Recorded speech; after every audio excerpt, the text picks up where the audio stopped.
Bonjour à toutes et à tous, bienvenue à l'écoute de Prévention Santé, un programme d'information produit par RNCO et SOS Médecins Cameroun. Prévention Santé est un programme citoyen parrainé par le ministère de la Santé publique du Cameroun. Si vous souhaitez être partenaire officiel, contactez wilsonafrique@gmail.com. Ensemble, valorisons la santé. La prééclampsie, autrefois appelée toxémie gravidique, est une maladie de la grossesse. Elle est causée par une malformation des vaisseaux sanguins du placenta et provoque une souffrance du fœtus et une hypertension artérielle chez la mère. Les complications de cette maladie peuvent être graves et nécessiter une hospitalisation. En cas d'aggravation de l'état de santé de la mère ou du fœtus, l'accouchement est provoqué en urgence, parfois de manière précoce et le plus souvent par césarienne. Prévention Santé consacre cette émission à la prééclampsie et j'aurai le plaisir de recevoir le professeur Fouman, gynécologue obstétricien. Mais avant cela, le docteur Ombolo, président de SOS Médecins Cameroun, va lui aussi nous parler de cette maladie grave. Docteur Ombolo, bonjour. Bonjour Wilson, merci pour votre nouvelle invitation. Écoutez, avec grand plaisir. Alors je rappelle quand même à nos auditeurs et nos nouveaux auditeurs que vous êtes donc également nutritionniste, en plus d'être président d'SOS Médecins Cameroun. Alors pouvez-vous nous dire quelle est la place des mesures hygiéno-diététiques dans la prévention ou la prise en charge de la prééclampsie? D'accord, avant de répondre, j'aimerais vraiment dire vraiment mon plaisir à partager ce panel avec Maître, le professeur Fouman. Donc c'est un honneur pour moi de faire partie de ce même panel. Alors pour parler de la nutrition et de la prééclampsie, des mesures hygiéno-diététiques, j'allais dire, il faut savoir déjà que la prééclampsie on va dire qu'elle a tendance à être une pathologie cardiovasculaire, même si elle est multisystémique. Donc, ça veut dire que les mêmes mesures hygiéno-diététiques applicables à l'hypertension, au diabète et toute autre mesure pour lutter contre les facteurs de risque cardiovasculaires vont être appliquées ici. Mais j'aimerais surtout souligner de façon beaucoup plus novative le rôle des probiotiques dans la prévention et la lutte contre la prééclampsie sévère. Il y a des études récentes, notamment en Norvège, qui ont été menées, qui ont pu mettre en évidence qu'il y avait une réduction d'environ 20% de la survenue de la prééclampsie sévère chez les femmes qui, initialement au début de la grossesse, s'alimentaient à base de probiotiques, entre autres. Bien sûr, tout ceci rentrant dans le cadre d'une alimentation globalement aigrie et saine, avec des activités physiques régulières, de la marche à pied et toute autre activité susceptible d'induire une dépense énergétique modérée. Merci docteur Ombolo, on se retrouve la semaine prochaine et tout de suite j'accueille le professeur Fouman. Bonne semaine, Doc. Au revoir, Wilson. Comme le déclare le professeur Fouman, gynécologue obstétricien, la prééclampsie est responsable de milliers de morts au Cameroun chaque année. C'est, dit-il, la deuxième cause de décès maternel au Cameroun. Pourtant, une prévention est possible. Il suffit de faire suivre sa grossesse par un professionnel. Bonjour, professeur Fouman. Bonjour Wilson. Nous allons parler ensemble de la prééclampsie, comment agir efficacement pour prévenir, comme vous le dites, cette deuxième cause de mortalité maternelle au Cameroun, même si, on le sait, dans bien d'autres pays d'Afrique, de nombreuses femmes en décèdent également. Alors, professeur, en quelques mots, comment définissez-vous la prééclampsie et quelles en sont les causes? On parle d'anomalies, de la formation des vaisseaux sanguins du placenta, cet organe donc qui permet les échange entre la mère et le fœtus? La prééclampsie, c'est une maladie qui survient pendant la grossesse. Elle est caractérisée par une élévation de la tension artérielle au-delà de, on va dire, 140 sur 90 mm de mercure et associée à une sécrétion de protéines dans les urines que l'on appelle protéinurie qui est significative. À la vérité, il n'y a pas de cause précise qui explique la prééclampsie. On pense cependant qu'il y a, comme vous l'avez si bien dit, qu'il y a quelque chose qui tourne mal lors de l'implantation du placenta, ce qu'on appelle l'invasion trophoblastique qui ne se passe pas bien, et qu'il y a ce qu'on appelle des facteurs de risque qui exposent à ce que cela se produise.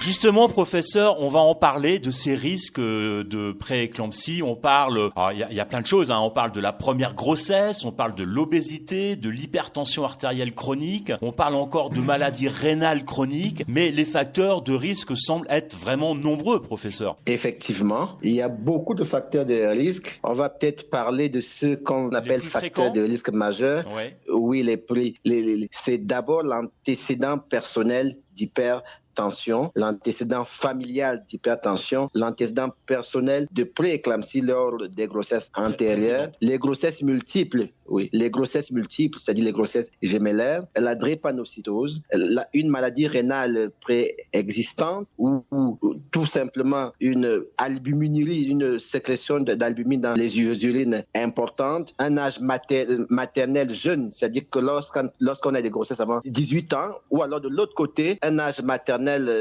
après tardif. 50 ans, on va dire. Ouais. Après 35 ans. Ah, 35 ans. Parce qu'après, après 35 ans. Parce qu'après 50 ans, on ne fait plus de grossesse. C'est fini après. À partir de grossesse, le risque augmente sensiblement. Il augmente encore plus après 40 ans. On a une nouvelle grossesse avec un nouveau partenaire ou simplement lorsqu'on est enceinte pour la première fois ou si on a des antécédents de grossesse qui se sont mal passés avec des avortements qui se répètent. En fait, on a beaucoup de facteurs comme ça qui sont nombreux, mais on les regroupe en facteurs mineurs et en facteurs majeurs. Professeur, on parle aussi du sperme de l'homme et, vous l'avez dit, du changement de partenaire également. Est-ce que vous pouvez nous expliquer en quoi le sperme intervient là-dedans et le changement de partenaire également, concrètement? Oui, on pense que, comme on l'a dit un peu, l'invasion du trophoblaste pour que le placenta s'implante, parce que quand il n'est pas encore grand, on l'appelle trophoblaste au tout début de la grossesse. Pour qu'il s'implante, il peut y avoir ce qu'on appelle une sorte de résistance de la mère à l'implantation du fœtus, et cela dépend de la compatibilité des tissus de la mère et de l'enfant. Or, l'enfant a une partie de son patrimoine génétique qui vient du père, et si la maman ne tolère pas ce patrimoine génétique suffisamment, bien qu'il ait des mécanismes qui permettent la tolérance, mais ils peuvent être insuffisants. Donc, il peut arriver que ces mécanismes de compensation ne marchent donc pas, et la réaction de l'organisme maternel, c'est de ne pas permettre une invasion trophoblastique. On parle d'hypothèse d'une réaction immunitaire déclenchée par l'exposition aux antigènes du père de l'enfant. C'est ça donc, ce que vous êtes en train de nous expliquer? Exactement. C'est-à-dire si la tolérance aux antigènes du partenaire n'est pas suffisante, la réaction va se traduire par la survenue d'une prééclampsie. Voilà. Prévention Santé, un programme d'information et de sensibilisation au service des populations. Nos objectifs, vous fournir une information fiable et utile afin de mieux comprendre les enjeux sanitaires et leurs conséquences. Nous aborderons ici les questions que vous vous posez et nous y répondrons de façon concise et claire. Prévention Santé est un programme citoyen parrainé par le ministère de la Santé publique du Cameroun. Si vous souhaitez être partenaire officiel, contactez wilsonafrique@gmail.com. Ensemble, valorisons la santé. Quels sont les signes d'une prééclampsie dite sévère qui peuvent justifier une hospitalisation? Alors, il faut dire tout de suite qu'une prééclampsie sévère peut n'avoir aucun signe, tout au moins au début. Il n'y a rien. Donc, d'où l'intérêt de la prise systématique de la tension artérielle lors des consultations prénatales. Lorsqu'il y a des signes, effectivement, c'est souvent des signes dans le genre des symptômes, dans le genre des douleurs à la tête, des céphalées. D'ailleurs, une autre façon d'appeler ces signes dans le contexte, c'est des signes de danger. Des douleurs à la tête, des sensations de mouches volantes, des vertiges, des douleurs épigastriques très souvent vers le foie, l'apparition de convulsions chez une femme enceinte, des urines trop foncées, ou alors les pieds qui enflent de façon excessive, parce que les pieds enflent normalement pendant la grossesse, mais si cet enflement est excessif, on est en droit de penser qu'il soit possible de faire une prééclampsie sévère. Quels sont les risques donc pour la mère et pour l'enfant? Alors tout de suite, vous l'avez dit, si bien dit, le plus grand risque, c'est la mort. Pour l'illustrer, il faut dire que depuis cette année à l'hôpital gynéco, 80% des femmes à l'hôpital gynéco-obstétrique et pédiatrique de Yaoundé, 80% des femmes que nous avons perdues, c'était parce qu'elles avaient des complications de la pré-éclampsie, particulièrement une complication particulière que l'on appelle le HELLP syndrome. Donc, le premier risque, c'est la mort. On se souvient encore le cas emblématique à l'hôpital à Kentini de Douala il y a quelques années de l'affaire Koumatekel. Donc, c'était une complication de la pré-éclampsie sévère. Donc, c'est la mort. Mais en dehors de la mort, on a les autres complications de l'hypertension artérielle, accident vasculaire cérébral, insuffisance rénale aiguë qui peut se transformer en insuffisance rénale sévère et laisser des séquelles. Et il y a le risque de récidive de cette pré-éclampsie, sans compter que, comme ces femmes-là, nous sommes obligés de les opérer souvent, il y a le fait qu'elles vont porter une cicatrice à vie du fait de cette pré-éclampsie. Chez le fœtus, c'est deux grands risques. C'est le fœtus qui ne grandit pas bien et qui très souvent finit par mourir. Donc, on a un retard de croissance intra-utérin avec un bébé qui est trop petit pour l'âge de la grossesse, mais également la prématurité. La pré-éclampsie est l'un des grands pourvoyeurs de prématurité au Cameroun. Et vous savez que les prématurés ont des problèmes assez spécifiques et dans une grande proportion de cas finissent par mourir. Nous avons à présent mieux compris les causes et complications d'une pré-éclampsie, mais comme le dit donc le professeur Fouman, une prévention est possible. Il suffit de faire suivre sa grossesse par un professionnel. Professeur Fouman, dit comme ça, effectivement, ça semble facile, mais si c'était le cas, on le saurait. Alors, dites-nous, quels sont les freins au suivi d'une grossesse? Et je suppose que, là encore, nous allons aborder des problématiques en lien avec la pauvreté et également le manque de couverture santé. Exactement. Le premier problème que nous avons avec la pré-éclampsie, la plupart des Camerounais ne savent parfois pas que cette maladie existe et qu'elle peut être mortelle. C'est lorsqu'on a une personne autour de soi qui subit les conséquences d'une grossesse non suivie que l'on se rend compte que la pré-éclampsie existe. Le deuxième grand frein, c'est effectivement l'extrême pauvreté de certaines populations au Cameroun. Et effectivement, le niveau socio-économique est corrélé aux différentes complications que l'on peut avoir par rapport à la pré-éclampsie, d'autant plus que le suivi prénatal, l'accès à des spécialistes expérimentés a un coût et cet accès n'est pas disponible pour tous. Professeur, y a-t-il un traitement préventif de la crise d'éclampsie? On parle du sulfate de magnésium en perfusion, par exemple. Qu'est-ce que vous en pensez? Alors, il faut dire que nous parlons de pré-éclampsie comme ça, mais la pré-éclampsie est la première étape de la maladie qui va conduire vers des complications. Et ce sont ces complications-là qui sont le plus souvent mortelles. Et vous avez tout à fait raison de parler de l'éclampsie, parce que pré-éclampsie veut dire avant l'éclampsie, parce que ce que dans l'histoire, ce que les anciens ont d'abord aperçu, c'était ces femmes qui pendant la grossesse tombaient parce qu'elles avaient des convulsions et on s'est mis à chercher la cause. Et donc, le traitement de l'éclampsie à ce moment-là fait effectivement vraiment appel au sulfate de magnésie. Mais ce qui était important pour nous, c'est d'éviter d'arriver à ces complications-là. Et donc, la pré-éclampsie peut être prévenue. Il y a une façon de prévenir la pré-éclampsie. Et la première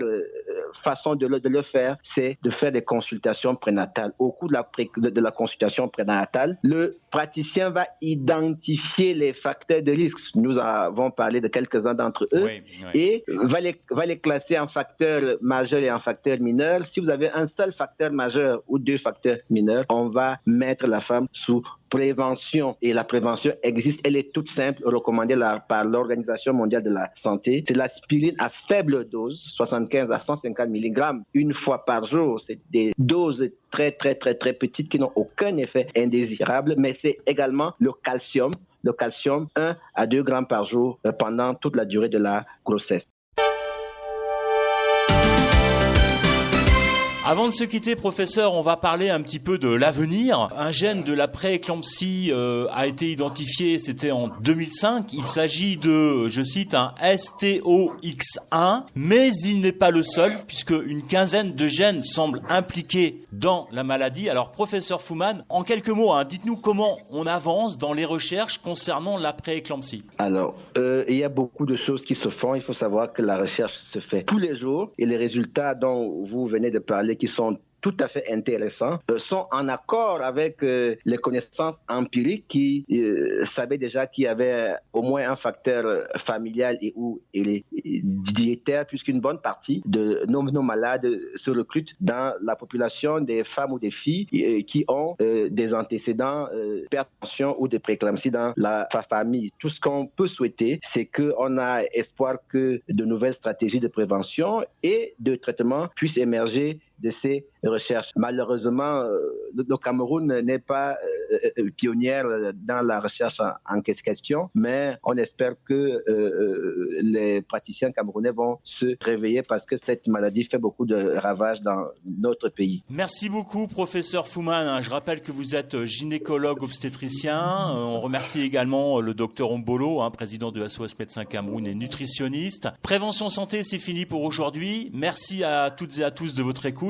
Passez une bonne semaine et n'oubliez pas de vous laver les mains. Et si vous souhaitez nous poser vos questions, vous pouvez le faire en nous contactant sur WhatsApp au 237 676 11 29 27. 237 676 11 29 27. Merci professeur et bonne journée à vous. Ok, merci Wilson, merci. Prévention Santé est un programme citoyen parrainé par le ministère de la Santé publique du Cameroun. Si vous souhaitez être partenaire officiel, contactez wilsonafrique@gmail.com. Ensemble, valorisons la santé. Merci à tous les partenaires qui permettent de faire vivre ce programme et plus particulièrement à l'équipe de SOS Médecins Cameroun et à son président, le docteur Ombolo. Si vous avez des questions à poser concernant notre programme, si vous souhaitez nous proposer des sujets, nous sommes à votre écoute. Envoyez un mail à wilsonafrique@gmail.com et nous répondrons à vos questions dans cette émission.